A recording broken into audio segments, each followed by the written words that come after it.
Calculus गणित की वह महत्वपूर्ण शाखा है जिसमें हम डिफरेंशिएशन और इंटीग्रेशन जैसे विषय के बारे में पढ़ते हैं, जिसका उपयोग आज हम स्पेस, टाइम और मोशन के नेचर को समझने के लिए करते हैं।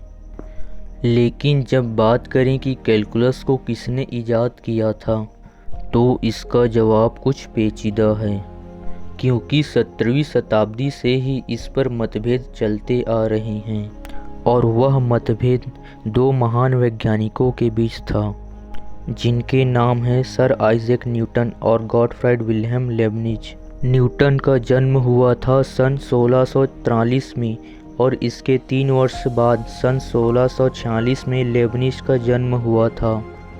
जब सन 1665 में लंदन में बुबोनिक नामक प्लेग फैला, जिसे ग्रेट प्लेग ऑफ लंदन के नाम से जाना जाता है, उस समय न्यूटन सिर्फ 22 साल के थे और ट्रिनिटी कॉलेज में पढ़ाई कर रहे थे। प्लेग के कारण सभी स्कूल कॉलेज को बंद कर दिया गया था। उस समय न्यूटन ने अपने घर में ही एक बुक शेल्फ बनाया और कुछ एक्सपेरिमेंट की चीज़ें भी रखी। इसी प्लेग के दौरान ही न्यूटन ने कैलकुलस को डिस्कवर किया, साथ ही प्रिज्म के कुछ एक्सपेरिमेंट भी किए, लेकिन न्यूटन ने कई सालों तक इसे पब्लिश ही नहीं किया। सन 1671 में न्यूटन ने एक बुक कंप्लीट किया जिसका नाम था method of fluxions and infinite series, जिसमें न्यूटन ने अपने कैलकुलस के बारे में लिखा था। अब बात आती है लेबनिज की। लेबनिज सन 1672 में लंदन गए थे और कुछ समय तक वहीं रहे। इसी दौरान वे न्यूटन के 2 एसोसिएट से भी मिले, जिनका नाम था mister John Colin and mister Oldenburg, जिनसे लेबनिज को पता चला कि न्यूटन किसी नए डिफरेंशियल मेथड पर काम कर रहे हैं। उस समय मैसेजेस सिर्फ लेटर के द्वारा भेजे जाते थे और वैज्ञानिक भी अपने आइडियाज़ को लेटर्स के माध्यम से ही एक दूसरे से साझा किया करते थे। इसी प्रकार लेबनिज को भी एक पत्र जॉन कॉलिन के द्वारा भेजा गया था, जो एक लेटर की कॉपी थी, और वह लेटर था 10 दिसंबर 1672 को न्यूटन द्वारा जॉन कॉलिन को लिखा गया, जिसमें न्यूटन ने मेथड ऑफ फ्लक्शंस के बारे में बताया था। इसी में लेबनिज को कैलकुलस के कुछ आइडिया मिले और सन 1674 में लेबनिज ने इस पर काम करना शुरू कर दिया, और 10 साल बाद सन 1684 में एक पेपर पब्लिश किया जिसका नाम था a new method of maximums and मिनिमम्स।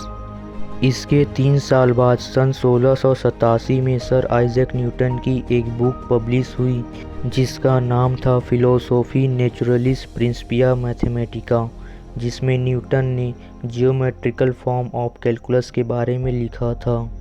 यहाँ तक सब ठीक था, लेकिन जब 1696 में एल हॉस्पिटल ने लेबनिज के कैलकुलस पर एक टेक्स्ट बुक पब्लिश किया जिसका नाम था analysis of the infinitely small to understand curved line, जिसके पेज नंबर 145 से 147 में एल हॉस्पिटल रूल के बारे में लिखा गया है। इसी बुक के लिखने के दौरान एल हॉस्पिटल ने रिकॉग्नाइज किया कि लेबनिज का कैलकुलस सन 1687 में न्यूटन द्वारा लिखे बुक प्रिंसिपिया मैथमेटिका से कुछ मेल खा रहा है। यहीं से इस कंट्रोवर्सी की सुगबुगाहट शुरू हो गई और सन 1711 तक पूर्ण रूप से सामने आ गया।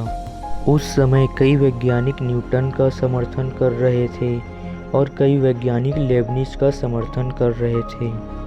उस समय एक गणितज्ञ थे, निकोलस फैटियो डे ड्यूलियर, जिसने सबसे पहले लेबनिज पर न्यूटन के आइडिया चोरी करने का आरोप लगाया। जब ये बात रॉयल सोसाइटी को पता चली, तो रॉयल सोसाइटी ने इस पर इन्वेस्टिगेशन करने के लिए एक कमेटी बनाई और सन 1713 में यह घोषणा किया कि न्यूटन ही कैलकुलस के पहले डिस्कवरर हैं। इंटरेस्टिंग बात तो ये है कि इस इन्वेस्टिगेशन के दौरान जो रॉयल सोसाइटी के प्रेसिडेंट थे वो और कोई नहीं, सर आइजैक न्यूटन ही थे, और इन्वेस्टिगेशन के लिए जो कमेटी बनाई गई थी उसके 11 मेंबर्स में से 7 मेंबर्स तो न्यूटन के दोस्त ही थे। इस इन्वेस्टिगेशन के 3 साल बाद 14 नवंबर 1716 में लेबनिज की मृत्यु हो गई। कहा जाता है कि लेबनिज के फ्यूनरल पर उनके निजी सचिव के अलावा और कोई नहीं गया था और इसी के साथ ये कंट्रोवर्सी भी समाप्त हो गई। आधुनिक आम सहमति यह है कि दोनों ने अपने आइडियाज़ को स्वतंत्र रूप से विकसित किया, लेकिन लेबनिज के कैलकुलस को आज ज़्यादा इफ़िशिएंट माना जाता है और जो आज कैलकुलस हम यूज़ करते हैं उसका बेसिक लेबनिज के द्वारा ही दिया गया है। लेकिन अगर हम इंडियन हिस्ट्री देखें तो न्यूटन और लेबनिज के सैकड़ों साल पहले ही हमारे भारतीय विद्वानों जैसे केरला के माधव और आर्यभट्ट के द्वारा पहले ही कैलकुलस की खोज कर ली गई थी। आज के लिए बस इतना ही। अगर ये वीडियो अच्छी लगी हो तो नीचे कमेंट करें और मेरे चैनल को ज़रूर सब्सक्राइब कर लें। Thanks for watching.